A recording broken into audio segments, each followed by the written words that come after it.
CCD crime control department जिस तरह से माशरे से जुर्म का सफाया कर रहा है, बहुत अच्छा काम कर रहा है, बहुत अच्छा काम कर रहा है। लेकिन इस पर कुछ वकील हजरात को बड़े एतराजात है, बड़े वो परेशान है, बड़े सवालात उठा रहे हैं जी।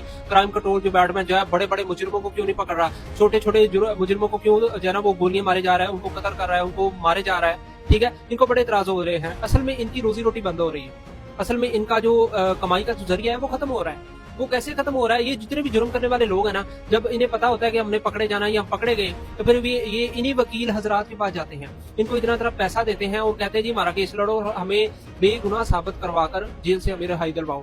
अब वो जितने भी मुजरिम है, सीसीडी उन्हें इन वकीलों तक पहुंचने नहीं दे रहा, वो उनसे पहले ही इन तक पहुंचने से पहले ही वो इनका सफाया करे जा रहा है, इनका सारा खेल ही खत्म करे जा रहा है। और अब इनको परेशानी हो रही है, साड़ियां तो रोजी रोटियां तो लत्तां वजदियां, साड़ी ते दुकानां बंद हो रही ने, साडे तक तो मुजरम ही नहीं आ रहा। मुजरम आएगा तो साडी रोजी रोटी ਜਿਹੜੀ ਚੱਲੇਗੀ, ਸਾਡੀ ਜੇਬਾਂ 'ਚ ਪੈਸੇ ਆਉਣਗੇ, ਸਾਨੂੰ ਲੋਕੀ ਫੀਸਾਂ ਦੇਣਗੇ, ਸਾਡੇ ਵੱਲ ਲੋਕੀ ਆਉਣਗੇ। ਹੁਣ ਇਹ ਬੰਦੇ ਇਸ ਵਜ੍ਹਾ ਤੋਂ ਪਰੇਸ਼ਾਨ ਨੇ। ਮਤਲਬ ਜਦੋਂ ਮਾਸ਼ਰੇ 'ਚ ਜੁਰਮ ਫੈਲ ਰਿਹਾ ਸੀ ਉਦੋਂ ਇਹਨਾਂ ਨੂੰ ਕੋਈ ਪਰੇਸ਼ਾਨੀ ਨਹੀਂ ਸੀ।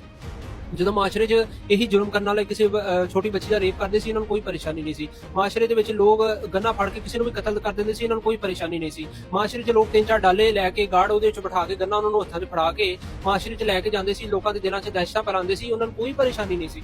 ਲੇਕਿਨ ਹੁਣ ਅਗਰ ਜੁਰਮ ਦਾ ਸਫਾਇਆ ਹੋ ਰਿਹਾ ਤੇ ਇਹਨਾਂ ਨੂੰ ਪਰੇਸ਼ਾਨੀ ਹੋ ਰਹੀ ਹੈ।